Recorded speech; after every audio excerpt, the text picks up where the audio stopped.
The Thanksgiving holiday is fastly approaching, and if you have a large family coming to your house, let the Coker Market take the hassle out of the Thanksgiving dinner for you. You can order from the Coker Market smoked turkey breast, smoked half a ham, a Boston butt, wings by the dozen, tenders by the dozen, or sausage balls. Now with casseroles, which you just take and bake, sweet potato casserole, cornbread dressing, and green bean casserole. They also offer baked beans, potato salad, and yeast rolls. You can find them at County Road 140 in Coker, Alabama at the intersection of Romulus Road at the four-way intersection, or you can call to get your order done at 205-331-5066. Once again, that is 331-5066. Let the Coker Market take the hassle out of the Thanksgiving dinner for you this holiday season.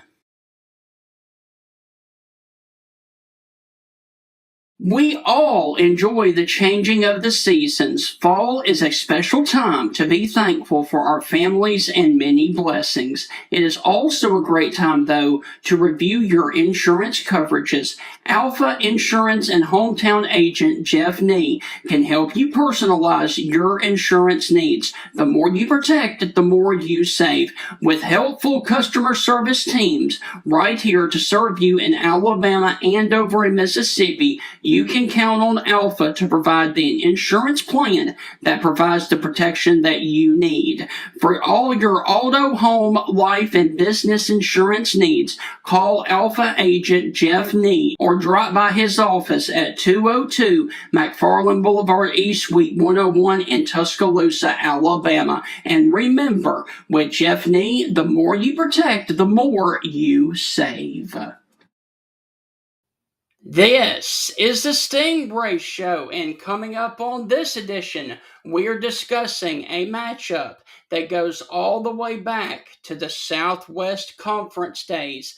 Arkansas and Texas renew their rivalry again this weekend in Austin, Texas, the first time since Arkansas has invaded there since 2008. And since 2000, this will be the eighth meeting, with Arkansas leading since 2000 of 4 games to 3 games for Texas. We're about to be joined by Eric Henry on the other side of this open, and then later on, Kevin Bohanna from hogsports.coms joins us on this edition to talk about the Hogs and the Longhorns right here on the Stingray Show. Hi, this is Tim Brando with a reminder. Look out, you're about to feel the buzz of Stingray. This is Stephen Ray, a.k.a. Stingray, coming to you live from Tuscaloosa, Alabama. I'm Heath Hopkins. I'm here in DeSoto County, Mississippi, right outside of Memphis, Tennessee. You know, Mark, I'm going to put you on the spot. Do you feel that responsibility to pay it forward and give some kid a chance coming up in the ranks, kind of like Tony did for you? Why do you think I'm talking to Stingray tonight? Thank you, man. I appreciate that. No, I mean, look, no. Hey, Stingray, Here's the deal. When you get involved with Texas, it's like getting married to a stripper. and let me explain this. It looks good. It's kind of sexy on the surface. Yeah. But then you get the baggage, you get the drama, you get all that eventually comes with it. And that's what you get with Texas, and that's what the Big 12 learned. And Heath, any thoughts on our show moving forward? Hey, with the Stingray Show, if you don't like it, you better learn to love it, because it's the best show going today, baby. Woo! And with that, I want to welcome you inside yet another edition of the Stingray Show right here on this Thursday morning of November the 20th. Heath, how are things with you, my friend? It is very wet here in the Memphis area in the Mid-South. We have tons of rain coming in here. So we got some thunder, we got some lightning, but we got a ton of rain, Stephen. Hey, I know this. There's going to be a lot of eyes on Austin, Texas, between Arkansas and Texas. with this game being a rivalry like we talked about. Yeah, it's going to be. These games used to be so much fun, and let's call it what it is. Arkansas's got a down year going on. Yeah. They're just trying to survive the season. Bobby Petrino has been a joke. They've played tough, but they're losing, and he's throwing fits on the sideline, throwing his little temper tantrums. It's because you're not a good coach, but that's another thing. So he's a wonderful offensive play caller. He is. He always has been.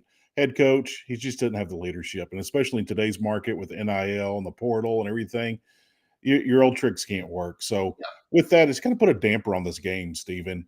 I'm really looking forward to Arkansas making a great hire. I'm looking for Arkansas to getting back to being Arkansas. Yeah. But at the same time, I'm not sold on this Texas team, man. Texas has shown signs at times, but they've also shown signs of, hey, we're not that good. So could Arkansas still win? Possibly. Would that make their season? Absolutely. Yeah. It would. It would make their season. But I'm not putting any stock in that one. All right, so Heath, let's go ahead and talk about this matchup from the Longhorn perspective first. And to do that, we are about to be joined by a writer for 247 Sports who covers the Longhorns of Texas, and that is Mr. Eric Henry. Eric, how are things with you there in Austin, Texas? Good morning, fellas. Appreciate you having me on. Yeah, things are doing well. A little wet here in Austin, Texas. Got a little rain throughout the day and potentially the weekend. We'll see. But I'm just happy not to have to get on a plane for another few weeks. Yes. Now, Eric, Texas is not completely eliminated. We've seen crazy things in college football. We've seen crazy things this year. What is the vibe currently? Are the coaches and the players even talking about, hey, we might could slide into the back end of this playoffs if we get some luck here and some folks above us fall? Or is it, hey, let's just finish the season strong. Let's get a good bowl game. Let's keep going. No, Heath, it's very much the former and not the latter. If you know anything about Steve Sarkisian, especially during the last 2-3 years of his tenure, right? It's always been trying to find ways to motivate his team. It was much easier, right? The last 2 years when you go into the latter stages of the year with only one loss, right? This time around, and even when Texas lost to Ohio State, the messaging was, well, we still got all our season in front of us, right? You know, it's good to kind of find out what, maybe some areas of improvement. We got everything in front of us. When they lost to Florida, well, we're 0-1 in SEC play, and it's only one loss, right? Now, after Georgia, the messaging is still, we have that outside shot. When we spoke with Steve Sarkisian and players on Monday, the messaging that they wanted to convey was, well, it's a 2-game season, and let's win these 2 games, and then let the chips fall where they may. So you've seen kind of the shift in the messaging, but the message is still one of optimism. How realistic is that? I mean, the numbers are what they are. Mm-hmm. Eric, looking at this, are we going to see a mad Texas team? I mean, coming off losses, the character of a team kind of shows, and especially toward the end of the season, some guys start packing it in. Sometimes you see more fight, and those are always the fun teams to watch. No matter what their record is, they still come out and fight.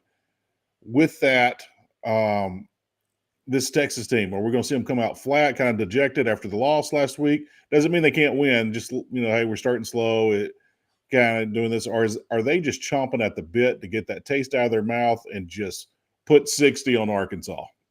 Well, listen, if they put 60 on Arkansas, it'd be the first time they've done it all year.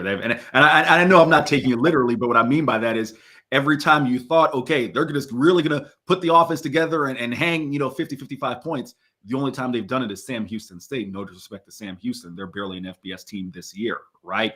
I'll point you to recent history and then kind of make the point with this year. 2023, my first year on the beat, they lose to Oklahoma. They come back. My memory serves me correct. The next game after that was Houston. They came back and won, right? Won without Quinn Ewers. I believe the next game was Houston. I'm 95% sure. You go back last year, right? They lose to Georgia the regular season. They come back and win the next game. This year, you've already seen history of it, right? Precedent for it, where they lose to Florida. Then it's like, how's this team going to beat Oklahoma, right? The Sooners, they're looking better. Granted, John Mateer was hurt. They come back, beat OU.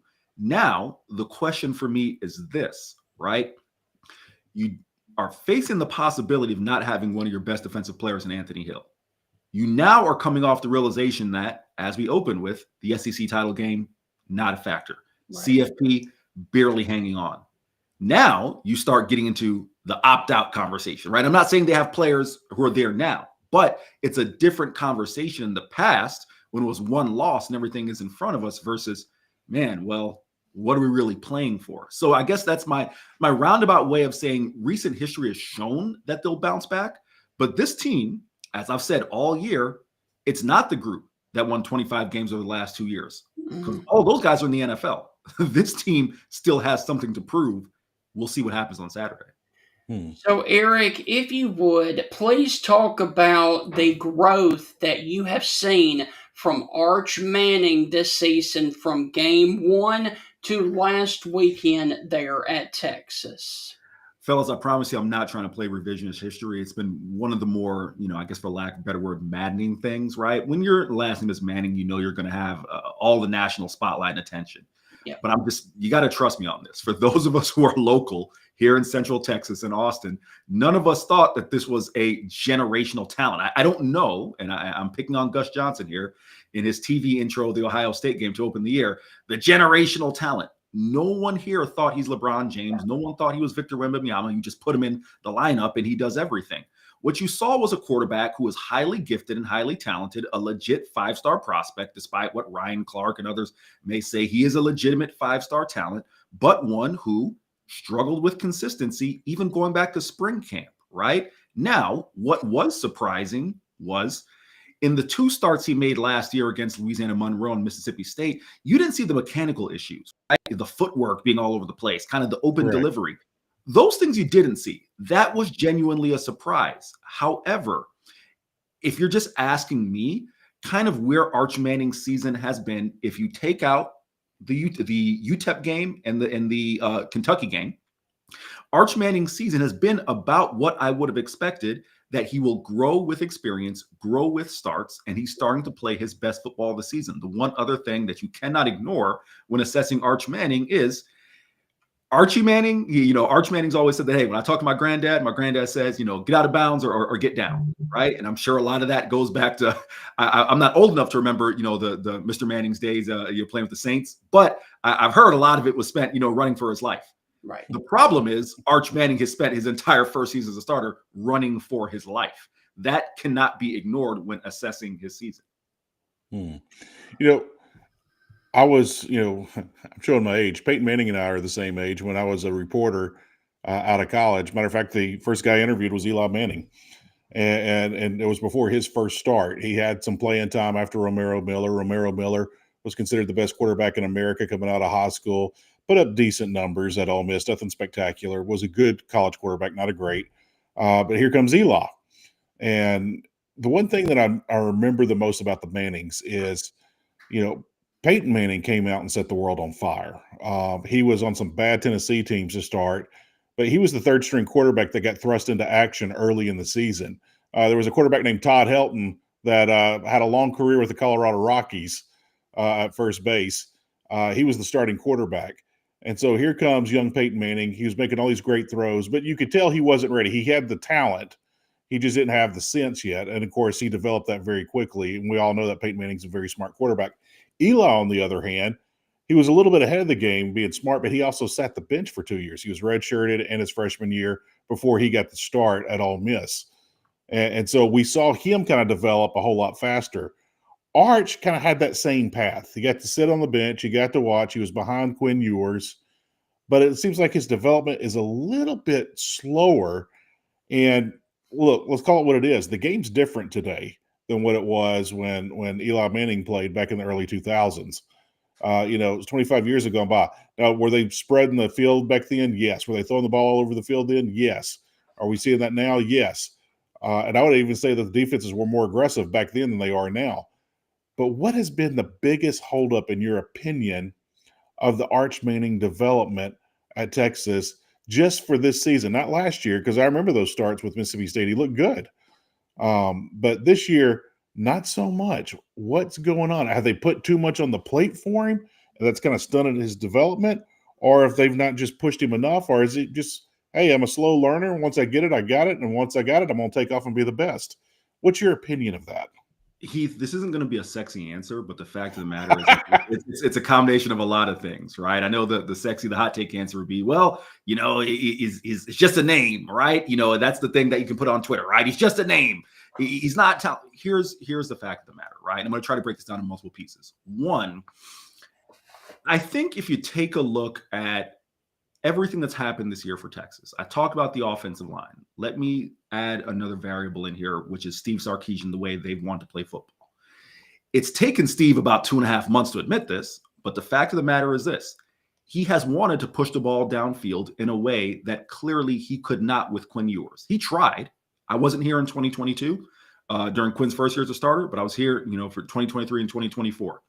The numbers, they slowly declined with taking those downfield shots because they realized Quinn Ewers could not hit them. For whatever reason, they had Xavier Worthy, A.D. Mitchell, Matthew Golden, all NFL receivers. They couldn't push it downfield. A lot of the passes were underneath, at the line of scrimmage, behind the line of scrimmage. With Arch in tow, it was a small sample size, Heath. But you saw, man, wait a minute. This kid, he can push it downfield well and is accurate. All right, we want to do that. Well, it didn't work, okay? Part of that being the offensive line.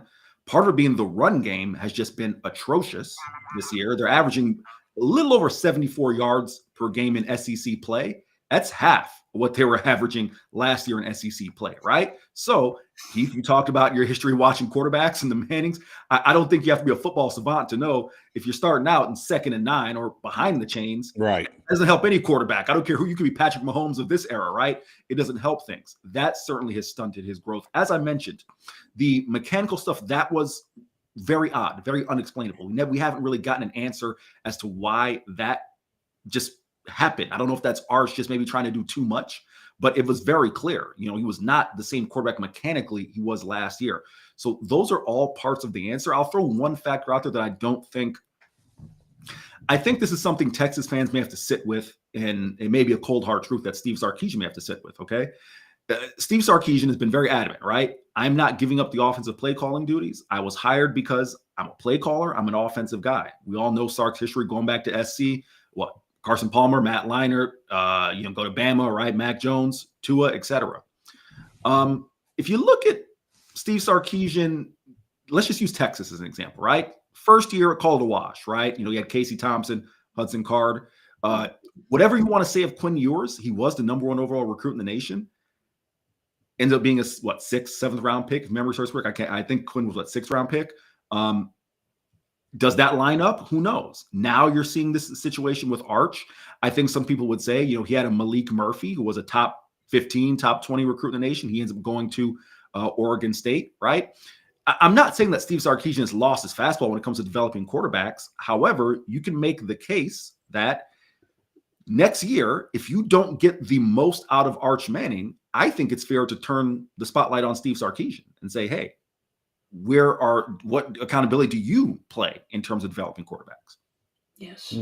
So, Eric, if you would, going to the matchup with Arkansas, what concerns you the most about this Arkansas football team going into the game Saturday there in Austin?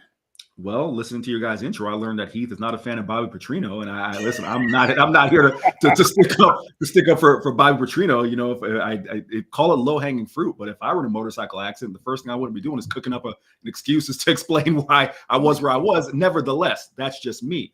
Right. In relation to this year's Arkansas team, it's 5 losses by a combined 13 points, if memory serves me correct, if my math is correct. They've been in ball games. Now they just got to close those games, right? What concerns me, let's start there. The fact that this team is not like they've quit. They're not getting blown out each week. Texas has played down to competition at times. You take a look at the Florida game, certainly. I'm not going to critique Ohio State. Obviously, they are who they are. And Georgia just quite frankly took it to them in the 4th quarter. But this Texas team, as I mentioned, it's not the team of the last 2 years where you say, hey, we've got veterans. And to be clear, when I say veterans, I'm talking about guys who went through 5 and 7 with Steve Sarkisian, guys who went through the Tom Herman era. This year's group of Longhorns, all they know is winning. And the first time they got punched in the mouth, quite frankly, they've kind of failed to rise to the occasion, right, in terms of really being able to punch back. So that's what scares me about this Arkansas game, is that you have an Arkansas team who has everything in the world. Well, I shouldn't say everything in the world to play for, but I mean, it would mean everything in the world for that team to knock off Texas on the road, especially considering Texas going to Fayetteville last year and winning, especially considering Texas essentially just buying Brad Spence off their roster, a former edge rusher for Arkansas and now kind of a role guy with Texas. So that's what concerns me, I guess, on the field for the Horns, the lack of run game, the receivers dropping passes, the offensive line not blocking. Those are all things that would concern you if you're watching offensive football. So, Eric, where do you feel like that Texas can take advantage of Arkansas this weekend? Arch Manning, as I said, is playing really good football, right? Despite the fact that he's got a rusher in his face nearly every single play, he's hanging tough. And if there's one thing I need to express about Arch Manning, you say whatever you want about him being a name and being a legacy kid. He is tough, all right? He's taken a lot of hits this year. He's not afraid to stay in the pocket, deliver the football, and he refuses to go away from the receivers who have dropped the ball. Most notably, Ryan Wingo's had a couple drops. He's supposed to be the wide receiver one on this team. He's still, a former 5-star talent that has been inconsistent. He hangs tough. I think that is an advantage. Quite frankly, I think Texas run defense is an advantage. Mike Washington's kind of been the stud back, and of course, Talon Green is the dual threat quarterback for Arkansas. Defensive corner Pete Kukowski has had an extended history, even going back to his time in the old Pac-12, right? And time with Boise State, as far as defending dual threat quarterbacks. He always seems to cook up a reasonable plan that kind of puts dual threat quarterbacks, takes away one aspect, whatever aspect you believe to be the strongest, and then puts them in that position, which is their secondary aspect, to lean on that. So I think that's something in Texas's favor. Right now we have Eric Henry with us from Horns 247. Eric, I'm looking at this game, and I just see that I've been impressed with the Arkansas team. And yes, I am picking on Bobby Petrino because Bobby Petrino used to run the score up on so many teams. And I'll never forget Les Miles ran it up on him on Black Friday when the battle for the boot. And Petrino was pointing across the field at him, and I'm like, it's not Les Miles' job to keep Les Miles' team out of the end zone. It's yours, Bobby.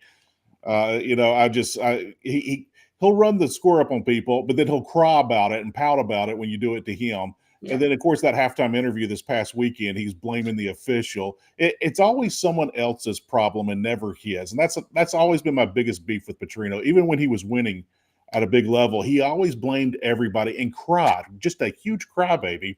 And so that's the only thing. Arkansas fans, I think, can do so much better than Bobby Petrino. And I know some of them are just infatually in love with him and they think they can bring back the old magic. And I went on that tangent for no apparent reason. But Bobby Petrino can get guys motivated. He can get guys to play hard. And he is a wonderful play caller. He really is. He is a tremendous play caller. I just don't think his leadership can do it. And I think that's kind of what's hindering them here.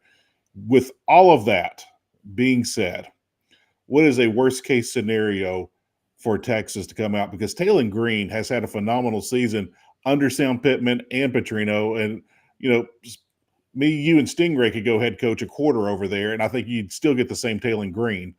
The kid's having a phenomenal season. But what's the worst-case scenario for Texas in this game against Arkansas? Heath, I would have said if Arkansas goes up a couple scores, but you know what? They would make a liar out of me there because I was in Starkville when Mississippi State led by 21 twice in the fourth quarter. That seemed like the nuclear scenario, right? Texas found a way to come back and win. I do have to give the Longhorns credit, even though, yes, I have been critical of the way the season has played out. And Steve Sarkisian was asked this week, hey, was the season he was asked, why has the season been, kind of underwhelming, been a disappointment? And Steve pushed back and said, well, we didn't rank ourselves number one.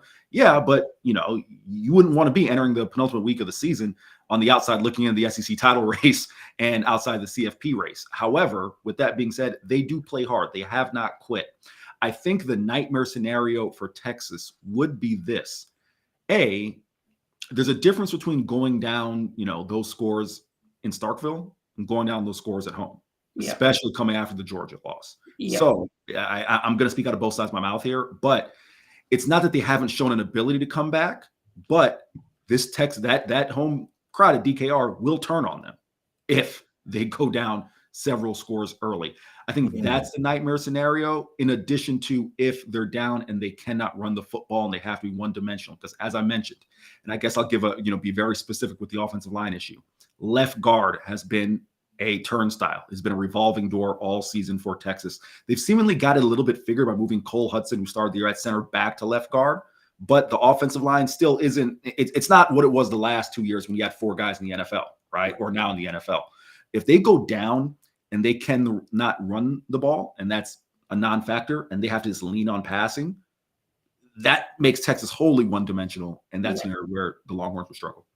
To follow that up real quick, and you kind of mentioned it right there, if that Mississippi State-Texas game was there in Austin, and you talked about the crowd turning, do you think that game would have turned out different? 1,000% yes. Wow. I never thought about that till you mentioned it. And so, usually play at home can be an advantage, but when your fans demand and expect more and they come down on you, I get that, and I feel that. That's actually excellent insight, Eric. It really is. So, Eric, I've got 2 things left for you. The first one, with all of the coaching carousel, it is now rumored that Sark may be leaving for another job. What is the latest that you can tell us about that situation? Yeah, okay. So Steve Sarkisian on the SEC coaches teleconference yesterday came out and said, listen, I'm not going anywhere. If you ask me my opinion, he addressed it post-Mississippi State. Of course, the report from Diana Rossini of The Athletic that there was mutual interest between the NFL and Steve Sarkisian.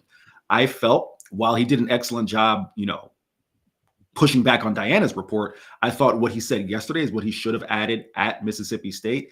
I will say this, and I'm not saying this to try to be funny or cheeky, right? Like, I didn't know that the NFL was in high demand for coaches who are 7-3 and, coming off an underwhelming year, right? Like, I think this idea that Steve Sarkisian just has this landing spot in the NFL, you could have sold me on that prior to the start of the year. You could have sold me on that last year, because there was conversation about that during last year's Peach Bowl media week. Like, hey, does Steve Sarkisian have interest in the NFL? You could have sold me on that then.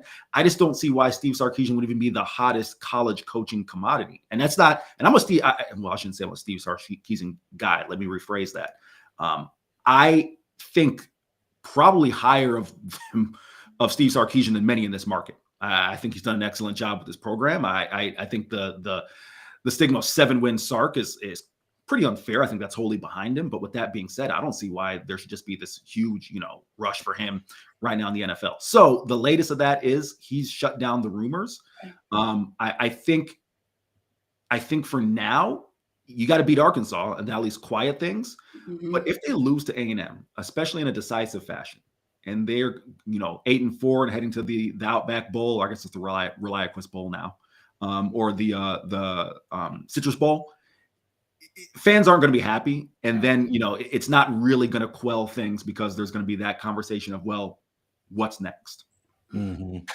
Yeah, I'll say this, Eric, the Citrus Bowl, it's always been funny because they get the first pick of SEC bowl games outside the playoff. And, Steve Spurrier kind of made the joke back in the day that, the SEC East always came down between Tennessee and Florida, and Spurrier just owned that rivalry. And he's like, yep, well, you can't spell citrus without UT. And it always made the jokes. But the Citrus Bowl is either for like a team like Kentucky who wins 10 games, and they are tickled to death that they got the Citrus Bowl. Like, man, this is the top bowl game outside the playoff. Like, this is the top. And then you got other teams who just missed the playoff. Like, man, I don't want to be here. This is miserable. And there's some teams in this conference that have never been to the Citrus Bowl, have always dreamed of going to the Citrus Bowl. You tell Ole Miss fans that they're going to the Citrus Bowl, they'll be a little bit upset, but they would be tickled to death at the same time. Of course, they want to make the playoff. But, that's where it is. And I hate to hear that Texas fans are like that. They're still kind of new to the conference. They haven't gone to all these bowl games, but I also get it. You didn't make the playoff if you don't, and you wanted to be there. So I fully get that. How do you think the Texas fans are going to react if they do get the Citrus Bowl? Well, Heath, fun fact, you're talking to someone who's a native of Tampa, Florida, and went to high school in Orlando. So I'll be fine with either the ReliaQuest Bowl or Citrus Bowl. I can go home and see some family. Right. But no, as to the fan base, no. I thought the way you summed it up was excellent. And by the way, again, being a native Floridian, I was raised a Seminole fan, but being a native Floridian, I'm very familiar with that Steve Spurrier quip about, well, can't spell citrus without UT. So don't get me, I know that one by heart. Texas fans would be disappointed. I think because of the national title hopes entering the year, because opening the season #1, there would be disappointment in that aspect. I think if anything else, it's just kind of, and you kind of nail on the head, it's new territory for them, right? This would be the first year in the SEC. They're not in the Sugar Bowl and heading to, they wouldn't be in the College Football Playoff. They're in the Sugar Bowl 2023, But the first year, I think, wouldn't be part of the Premier Bowl. So I do think just because it's Orlando, it's an easy place to get to. Texas fans have not been thrilled with some of the SEC destinations they've had to get to this year. I think that would help attendance, but just overall satisfaction with the bowl, there would be disappointment if it were the Citrus Bowl, or I said the ReliaQuest Bowl. I obviously know it, it's the Outback Bowl. Certainly be disappointment with that one as well. Eric, how do you see it? The rivalry game continues between Arkansas and Texas on Saturday. This one dates back all the way to the Southwest Conference. Now it was part of the Big 12. And then, of course, they are SEC foes. Who wins this matchup? I see Texas winning this game if for no other reason they have to. You know what I mean? Like I said about the fan base and just kind of where it's at. If they lose at home to Arkansas, you won't quiet a single thing about Steve Sarkisian. And then the conversation won't be, oh man, is Steve Sarkisian going to the NFL? You'll have some, and it's a vocal minority, emphasis on minority. It's 10% who will say, well, he can go however he wants to go. NFL, CFL, UFL, we don't matter. He can go, right? So they need to find a way to win this game. I think Texas will win this game. I have it something like 30-23. I think that's the score prediction that I'm on the hook for in an hour up on the website. Gotcha. So, Eric, look, man, thank you for taking time to join us. Go and enjoy covering the Longhorns and the Razorbacks, and we would love to catch up with you next week to talk about that rivalry game between the Aggies and the Longhorns. No problem. Appreciate you having me on, guys. And Thank Eric, you. I won't tell your secret. I hope you get back home for the holiday. I hope you get to, if you want to make the playoff, I hope you make the playoff, but I'm not going to be upset is what I'm saying. If you get to make it back home and make it back to Orlando or Tampa. It makes two of us. Appreciate you, fellas. Thank you. Take care, Enjoy Eric. the Horns, man. All right, so Heath, that is going to wrap up the Texas side of this matchup. Right after this commercial, we are going to be switching gears to the Woo Pig Suey of Arkansas and Kevin Bohanna right after this. Ladies and gentlemen, Bill Ferguson of South's Finest Meats, the official sponsor of the Stingray Show, has a message for you. Everything we do here is fresh and custom made, custom to order.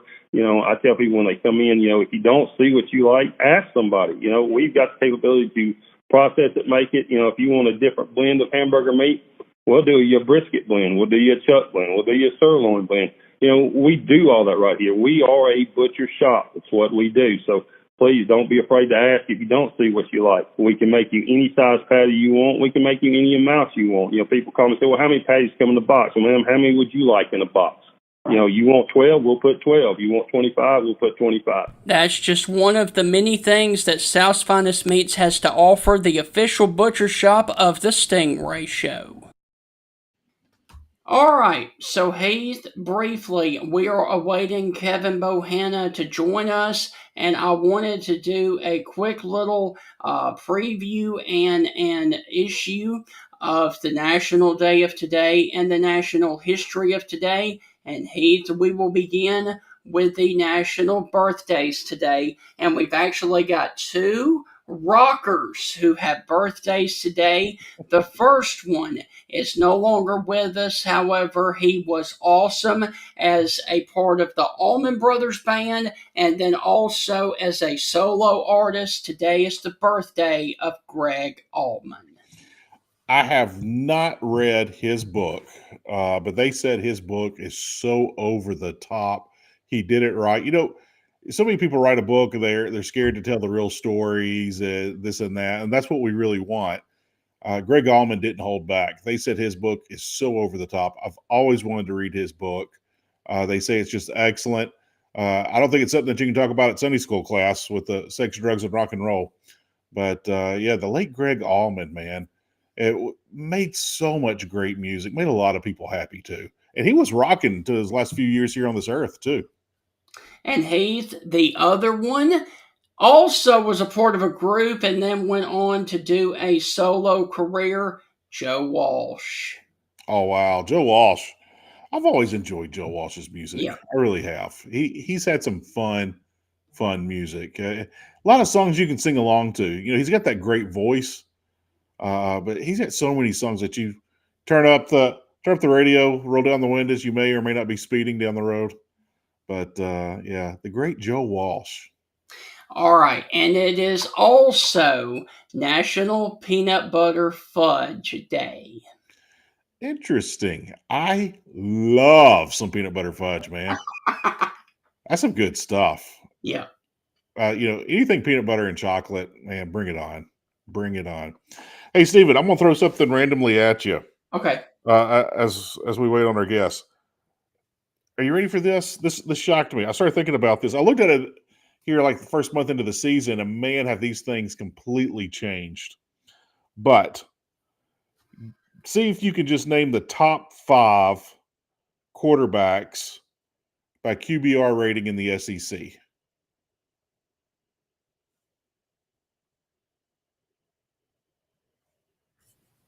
Sorry, Heath. I was getting texted that on Facebook we were getting every other word. So I apologize for that. I had to check it, but go ahead. What were you saying? I'm sorry. You got me tickled on that one. What? No. SEC QBR ratings up to this date. I looked at this here like 1 month into the season. The ratings have completely changed. And this is a more consistent because we've had almost a whole season of numbers to look at this. But guess who are in the top 5? What quarterbacks from the SEC are in the top 5 and total QBR ratings in the SEC? Now? Right now. Because some of these are going to surprise a lot of people. Okay, Ty Simpson. He's at number 6. See, I was thinking that too. Mateer.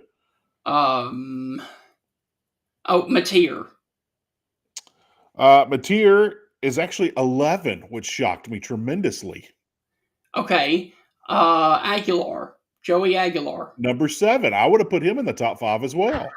See what I'm talking about? Okay, Gunnar Stockton. Number 1. Good job. Number 2, if you think about it, number 2 is going to be obvious to you. Chambliss.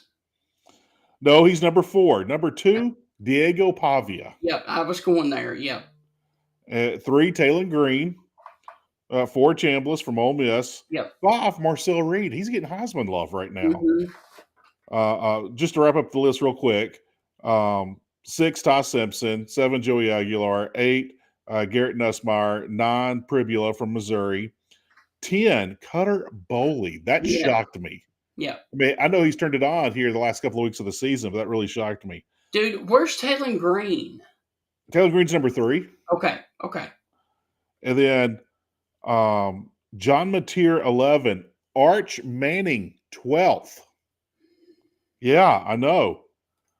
Hey, let me guess who's last. Shapen. That is correct. Oh my God. Actually, no. Shapen is 15. Okay. Shapen is 15. 1, Jackson Arnold from Auburn is last. Gosh. Or is in 16th place. But John Mateer, 11. Arch Manning, 12. DJ Lagway, 13. Lenore Sellers at 14. Would never have guessed that. Yeah. Blake Shapen, 15. Jackson Arnold there at number 16. So, yeah, your top 5, Gunnar Stockton, Diego Pavia, Taylon Green, Chambliss, and Marcel Reed. Dude, that Mike Shula hire for South Carolina destroyed everything. He regressed Lenora Sellers incredibly. That was a bad move by Shane. Again, as we said a lot on the show this season. Yeah. Head coaches are hired and fired by their coordinator hires. Yeah. Over 90% of the time. I would argue over 98% of the time. In the SEC, a head coach is fired over his coordinator hire. I mean, look right now, Stephen. Look what's happening in Starkville. You know, the defensive coordinator situation there, they were miserably, historically, the worst defense in SEC history last year. Yeah. And this year they're like, oh, there's so much improved. There's so much improved. And they're still dead last in the SEC. They are improved. But when you are historically the absolute worst ever, there's only one way up. Yeah. There's only one way, period. And it's up. But I mean, I'm telling you, man, there's a lot going on and refusing to make a change. I was shocked when they made that hire, defensive coordinator at State. I'm just kind of shocked now that they're continuing to go with it. So, guys, we are awaiting Kevin Bohanna, who had to take a phone call. So that is why we are delaying here just a little bit on the Stingray show of transitioning from the Texas Longhorns over to the Arkansas Razorbacks. And Heath, this has been a really, really, really bad season for Arkansas, especially with the head coaching change. And then things did not go well after Bobby Petrino took over. Well, they started losing a bunch of games by, a point or two. There's a saying in baseball. I say it all baseball season. I know we're nowhere close to baseball season now. Actually, we're like 88 days away. Don't ask me how I know that, but I do. But the saying in baseball, and this is Major League Baseball. You can throw it in with college baseball. You can throw it in with high school baseball, or even Little League. Right. If you lose by 2 or more, that's on the players. You lose by 1, that's on the coach. Mm-hmm. And I'm really starting to see that with Arkansas, there's all these pre-snap penalties. There's all of this. You can clean that up in a practice. You can clean that up in a couple of minutes. And Arkansas keeps having these mistakes. They're heavily, heavily penalized. They're not disciplined. And to my knowledge, it has gotten worse since Sam Pittman was let go. Yeah. And I just, you keep losing these things, these games, and the penalties have gotten worse. And I'm like, you're losing by a score. Yep. Like, what is going on? They were losing by a score with Sam Pittman, but I would say that loss to Ole Miss just kind of made the plays there at the end. When they lost to Memphis, there was some bad luck. Memphis made the play. Oh, sorry, I hadn't had my coffee. But the rest of these losses, it's just been stupid penalties. I mean, they had I can't remember how many hundreds of yards of penalties in the Mississippi State game, but it was 180 or something. It was something crazy like that.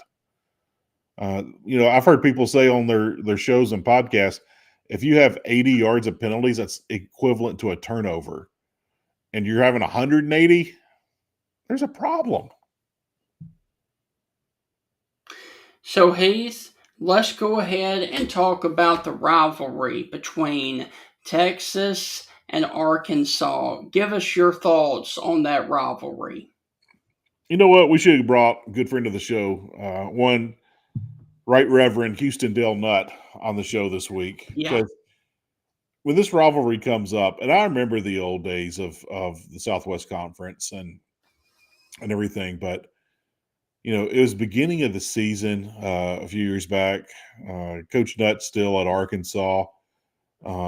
Texas is heavily favored. Mac Brown's coaching at Texas. And, Houston Nutt, who was always chasing the SEC West title and made Atlanta, I think 3 times head coach of Arkansas. So, I mean, Houston Nutt, a great coach. And he was a heavy underdog with Arkansas and Texas. And Texas was just supposed to beat their brains in. And the Right Reverend, as in the Right Reverend always did, had the upset. And after the game, he didn't do the horns down. He did a double horns down. Yeah. And he did it to his fans. Because after the game, they've shaken hands. The players are celebrating with the band and the fans. And Houston Nutt goes over there, and he's walking off the field. He does the double horns down. And everyone hoot and hollered. and some Texas media smarmy pants wanted to call him out. And he just said, "Do you think your actions were correct by doing that gesture?"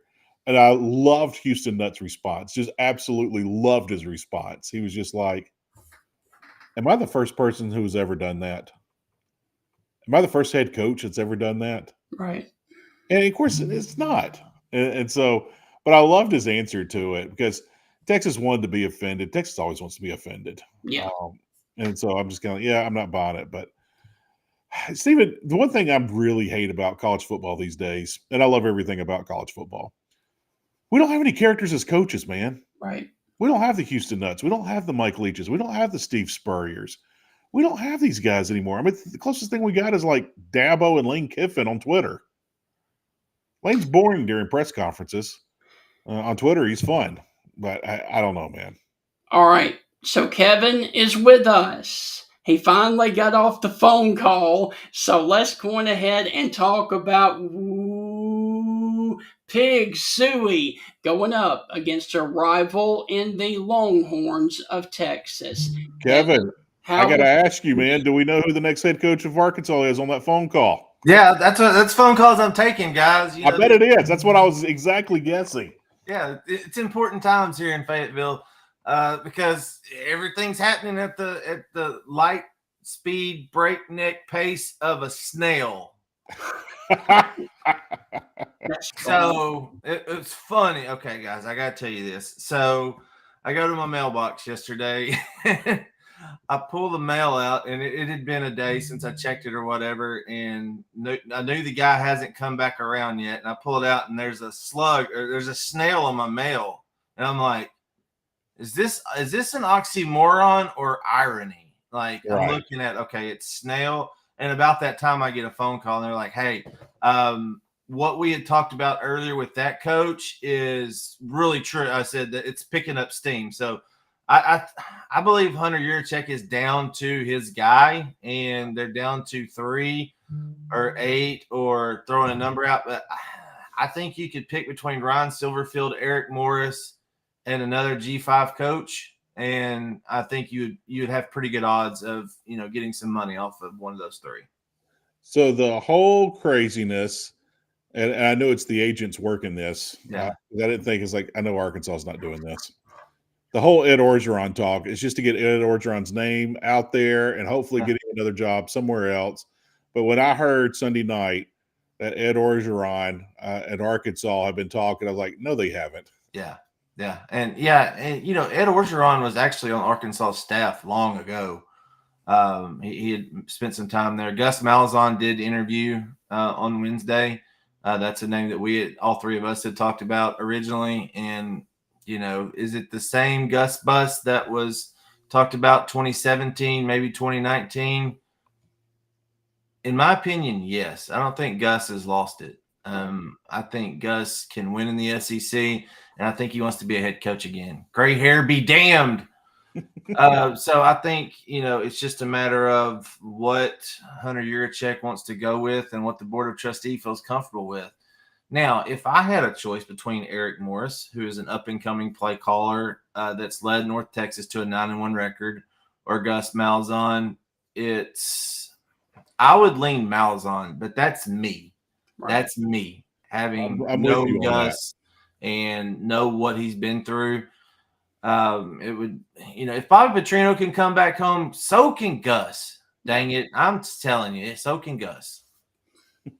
So, Kevin, if you would, go ahead and talk about the rivalry of Arkansas and Texas that dates back all the way to the Southwest Conference through the Big 12 and now here in the SEC. Yeah, some of my favorite memories are Texas games, no matter what sport, okay? Now, Texas has owned the series with Arkansas. It's 57-23, and there's no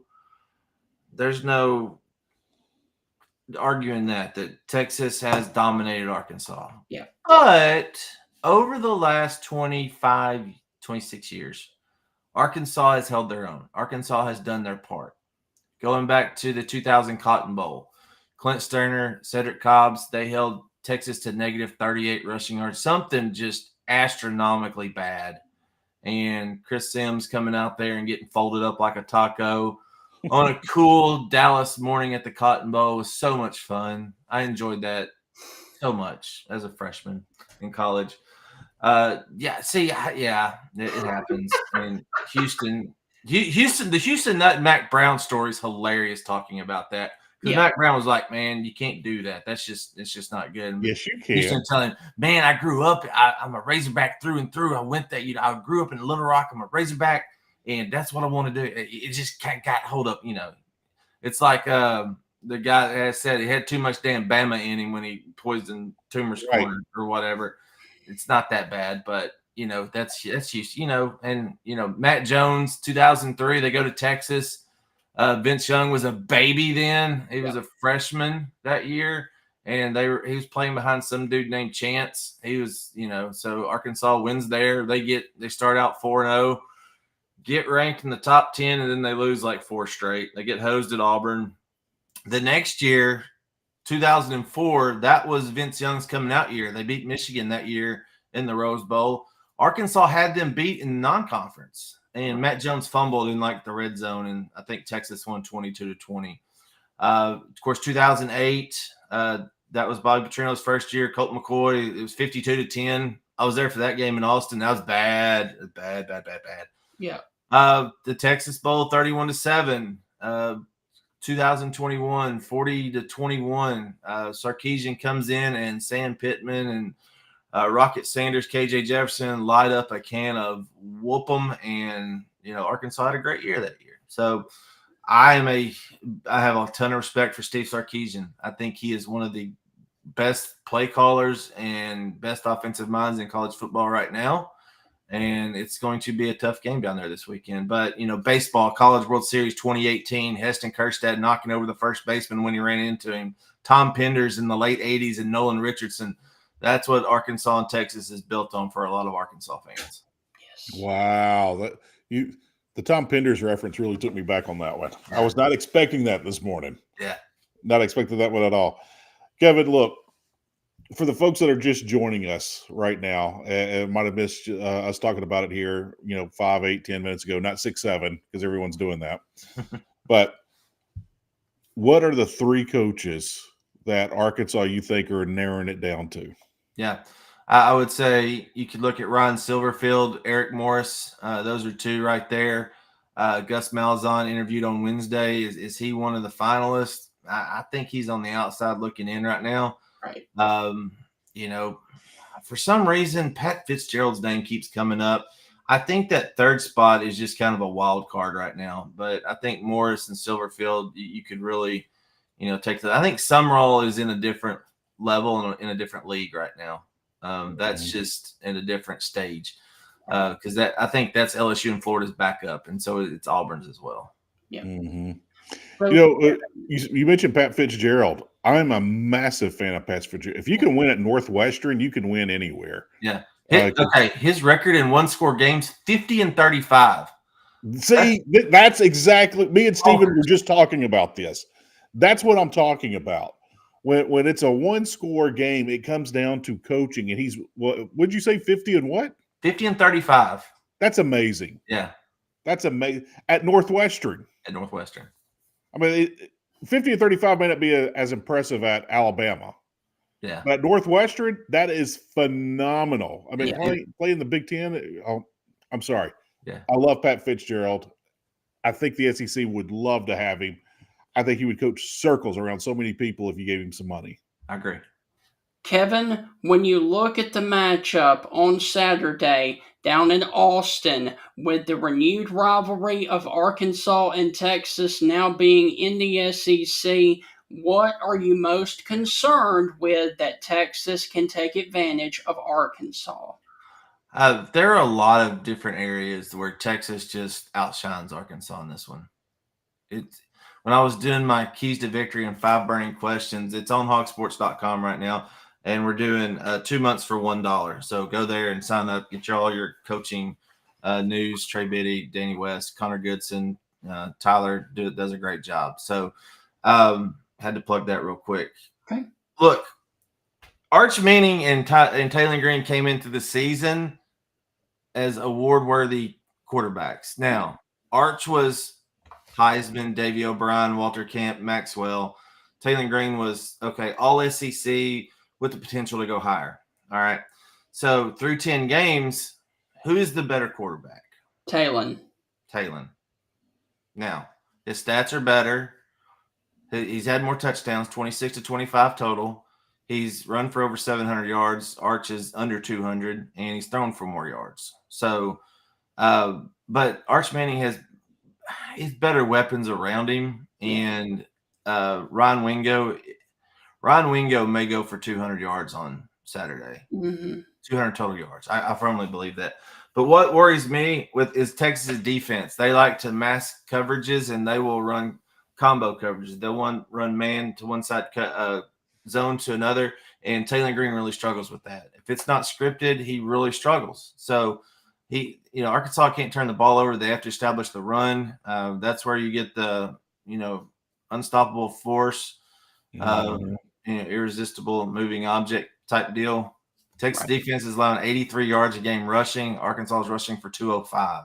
Who wins that battle? That's where, but Anthony Hill is really good. They got a really good front seven. Arkansas's offensive line has come to play. They got to pick up the pressure, know where it's coming from every play. If they can establish the run, they'll have a chance. It's just Arkansas every week, man. I mean, there is a reason, guys, that a 2-8 team on the road is not a double-digit dog. It was like 9 points was the last time I saw it. So there's a reason. Arkansas is a talented team. They just don't know how to win. I mean, they got the losing mentality, losing culture right now. So, I think that's the difference in the game. And how does Arkansas's defense handle Sark's play calling? That's a really big key for me on Saturday. Where do you feel like Arkansas can take advantage of Texas, if anywhere? Yeah, they're allowing a little over 2 sacks a game, like 2.1. So Manning has been knocked down a little bit this year. And I think Georgia had a really good blueprint. Now, Georgia's defense and Arkansas's defense are about two opposite ends of the spectrum as you can get. But Arkansas's front six, front seven has gotten pressure the last couple of games. They got to Michael Van Buren. Quincy Rhodes Jr. Has 9 sacks on the year, and you had 4 different guys have sacks last week. Justice Boone had his first one. Then you had 3 different linebackers that had sacks last week. So Cam Ball and Quincy Rhodes get double teamed. Other guys have to make plays in the backfield. Texas is leading rushers, only averaging 3.9 yards a carry. Those stats lead to a bad offensive line.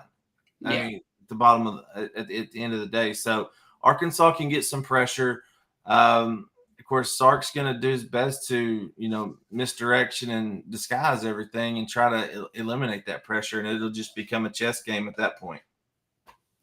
So, Kevin, who wins in Austin between Arkansas and Texas, in your opinion? Yeah, Texas. I think it'll be close. I could see a 27-20 type win. I originally said between 10 and 14 points.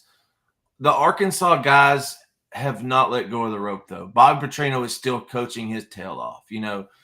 Even some of the media members inside the state of Arkansas are, coming back around to, I think Petrino could do something. Now, where is he at in the pecking order of all this? I think there's still some that say, all right, if you can win 2 of the last 3, well, that was last week, and now you're down to 2 of the last 2, and he could be in the conversation. I just think that time has passed.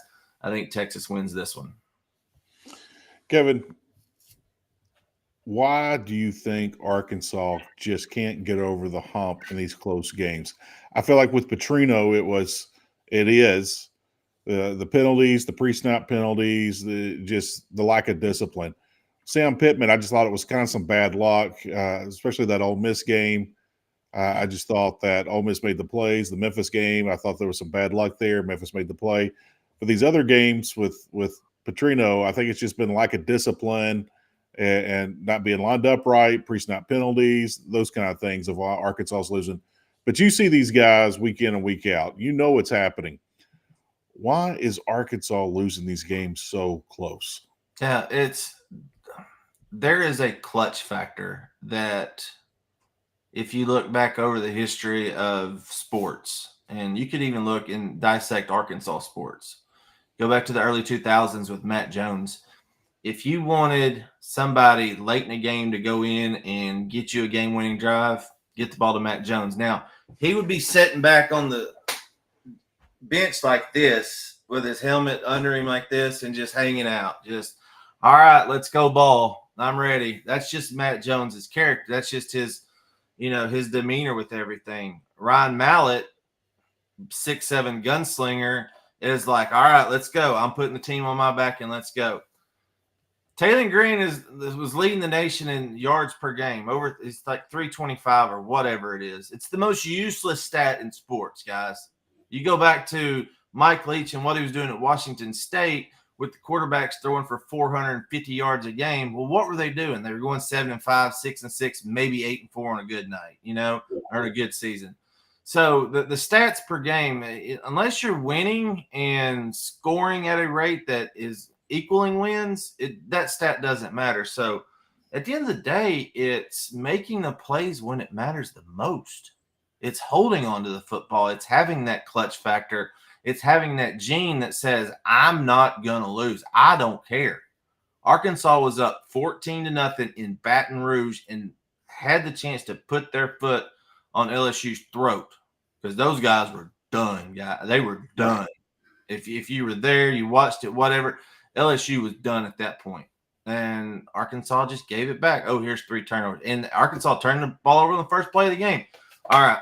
When you line up in the I formation, a running back, the I back has to do a couple things. He has to know where the pocket is and everything, and he has to take the handoff and go while he's looking where his runs are. Okay, in the shotgun, you can constantly scan everything. I hated when they went to a short toss at the goal line because Mike Washington's eyes are up like they always are. Right. He can ride a mesh point all day long doing that, but when he has to look for the pitch and everything, and if he takes his eyes off his running lanes, it's just a bad situation. So there's a lot of different elements that come into this. The turnovers have been atrocious. When you turn the ball over 4 times in a row against Auburn in the fourth quarter, fumbling at Ole Miss, fumbling at Auburn, or fumbling at Memphis, ball security has been a big thing, but I think that goes back to the clutch factor, Heath, that, in big situations, does the cream rise to the top? No, they fold under pressure. I mean, that's just the way it is. Now, do they want to do that? No, I don't think so. But at the end of the day, when you look at some of the great teams, over the past 10 years, they've got guys that consistently win because they can go out there and perform in high pressure situations. That's the biggest thing. Wow. Hey, fun question for you, Kevin. What's the last you've heard out of Sam Pittman? What's he doing these right now? Is he on his boat? Is he enjoying it? Drinking cold beer down in Hot Springs on the lake, baby. Yeah. And having memes of him in the retired, fired SEC football coaches club and, things like that. But yeah, he's in Hot Springs. They sold the house in Fayetteville. He's got a couple on Lake Hamilton down in Hot Springs, and they're just enjoying the time down there. I hate that he did not put out a statement. That was unfortunate.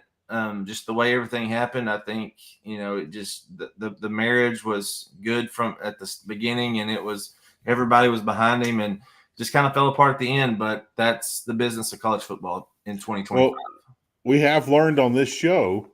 Dan Mullen talked about they put out a statement and the school refused to put it out, and they went and bought an ad out of the newspaper for it to get out. Mississippi State was like, we're not doing this. Yep. So, wow. So, Kevin, look, man, as always, thank you for taking time to join us. Go and enjoy covering the Longhorns and the Arkansas Razorbacks. Happy Thanksgiving to you and yours next week, and we will catch up with you later on. And I will remind you, the Arkansas fans here, a week from tonight on Thanksgiving night, Arkansas basketball has a huge matchup with the Duke Blue Devils. Should be an exciting time. The basketball is heating up, baby. Calipari is going back to 8th grade stuff, baby. Go watch that press conference from last night. He's going back to 8th grade. I can't say it because the FCC would get me. But, yeah, they're going to make 5 touches before you even shoot the ball, baby. Wow. John Calipari, living here in Memphis, I got to see Cal up close for many years. You too. Yeah. The guy has never lost a press conference, Love and him. you can't catch him in a negative answer. Nope. Even when he loses, he'll come out and say, we needed to lose this game tonight because it's going to show us this. Like, he can spin anything. The guy has more future in politics than he does in basketball, and he's already in the Hall of Fame in basketball. Absolutely. Kevin, look, man, thank you as always. Go and enjoy. Happy Thanksgiving. Catch up with you later on, my friend. Thanks, guys. Have a good one. Kevin, before we go, because I know things change every 6 minutes, are we still at the same 3 coaches, or did it change? I had 2 calls while I was on here with you guys in the last 12 minutes, so we'll find out. I'll keep you posted. Okay. There you go. Sounds good. Thank you, buddy. Thanks, guys. See you, Kev. See you. All right, Heath, before we get out of here, I have to get this chat up here for you because John Stringer, our friend who always comments on the Stingray Show, has a great food of thought and analysis on this year and here the current culture of college football. He says many of the past teams who are losing sometimes throw in the towel the last third of the season. Why are these losing teams continuing to play close games in the fourth quarter? With the NIL and the transfer portal players are trying to do their best, wanting to get more money from their current schools, and I completely agree with that. Yeah, I mean, if you fold, they're going to be like, no, sorry. No. You just look at so many factors. Well, not only this, Stephen, not only are you trying to make money at your current school, you could be making big bucks from another school. I mean, Lane Kiffin is the perfect example of this. One school is going to make you an offer, but if you got 3 schools or more making you an offer, your price just went up. Yeah. And you can go to the highest bidder if you choose to. You can go anywhere you want to, but it will drive the price up. Even if you stay, it'll drive the price up. So, some of these guys are playing, but man, Stephen, this is insane to what we're seeing in college football. But I'm not going to lie, it's kind of been fun. I love the coaching carousel every year.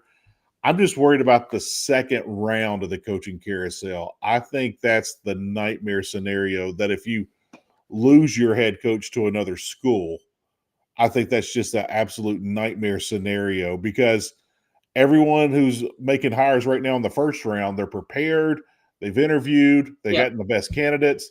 Second round, this is what we got left over. Here's your Kmart Blue Light special.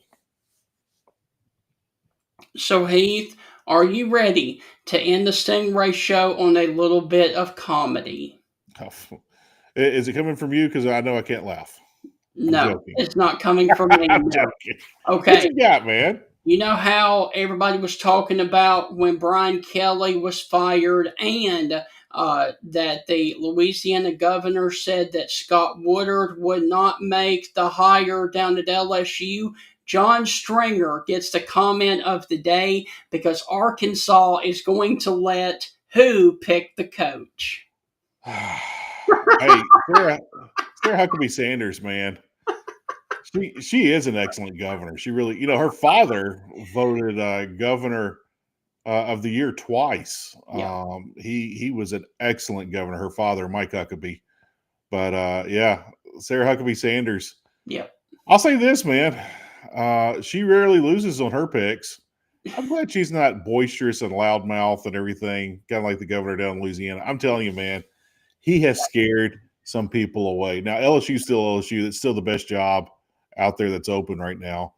But at the same time, you just kind of showed everyone that you're crazy, and the crazies are out, and the crazies are at an all-time fever pitch. And that's not necessarily the best situation to walk into. All right. So, Heath, we've got one show left this week. We are going to return in the morning and do a preview of Kentucky and Vanderbilt. And there is still a slight possibility that Vanderbilt could still make the playoffs with a 2-loss football team. We will be previewing the Kentucky and Vanderbilt game tomorrow morning in the morning with Chris Lee of Vandy 247 and Nick Roush from Kentucky Sports Radio.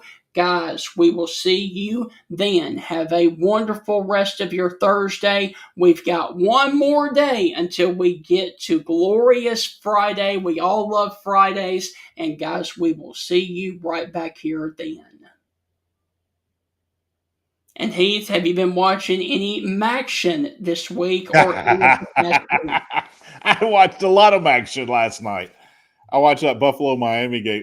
I don't know what it is about Mac football and why I love it so much, but if you're not watching Maction on Wednesday nights, you are really missing it. That is some really good football. Yeah. And Bill Curry, who joined us on the show a couple of times, Coach Curry said it best.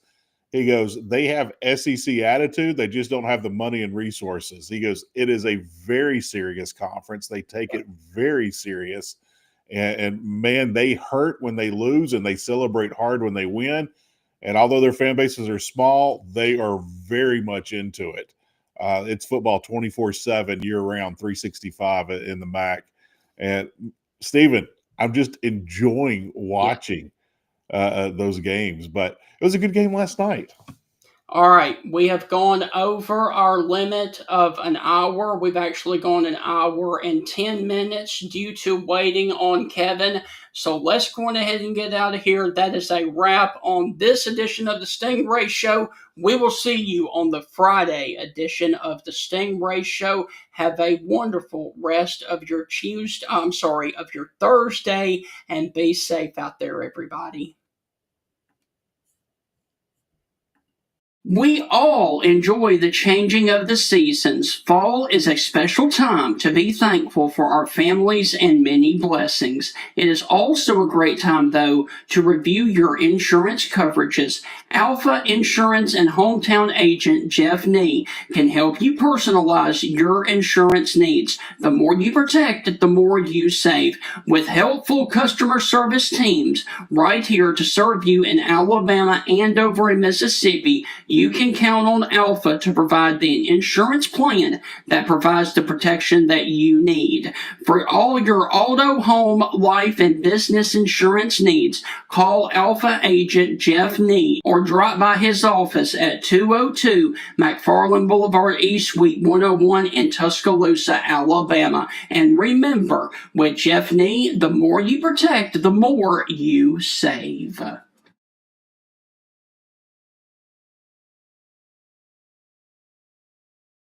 For over 100 years, the Bank of Moundville has been a name clients can trust. The Bank of Moundville is more than just a bank. They're your neighbors, your friends, and your community partners. Their unique approach to financial education has always centered around families. They believe that financially strong homes today lay the foundation for a brighter futures for tomorrow's generation. You can call them today at 205-371-2227. Once again, that is 371-2227 to schedule an appointment to build your financial security. The Bank of Moundville is a member FDIC and an equal housing lender.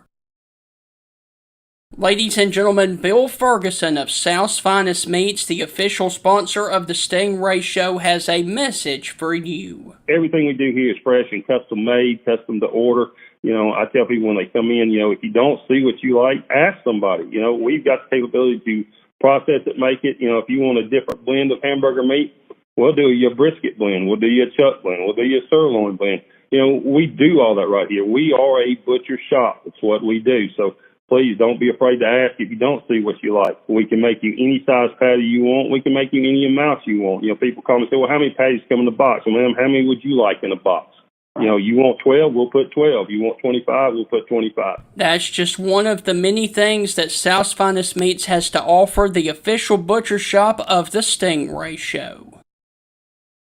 I am representing a clothing company right here in Tuscaloosa. that is called J&J Apparel. If you like the Mississippi State shirt that I have on, you can find all of their Mississippi State apparel as well as Auburn, Alabama, and Ole Miss at jnjapparel.com.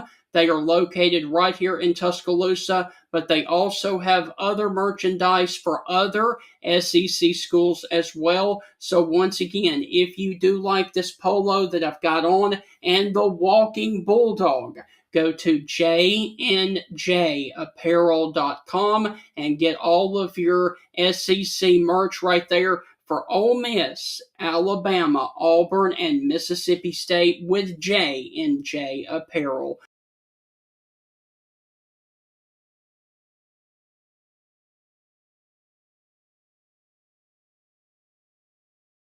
The Thanksgiving holiday is fastly approaching, and if you have a large family coming to your house, let the Coker Market take the hassle out of the Thanksgiving dinner for you. You can order from the Coker Market smoked turkey breast, smoked half a ham, a Boston butt, wings by the dozen, tenders by the dozen, or sausage balls. Now with casseroles, which you just take and bake, sweet potato casserole, cornbread dressing, and green bean casserole. They also offer baked beans, potato salad, and yeast rolls. You can find them at County Road 140 in Coker, Alabama at the intersection of Romulus Road at the four-way intersection, or you can call to get your order done at 205-331-5066. Once again, that is 331-5066. Let the Coker Market take the hassle out of the Thanksgiving dinner for you this holiday season.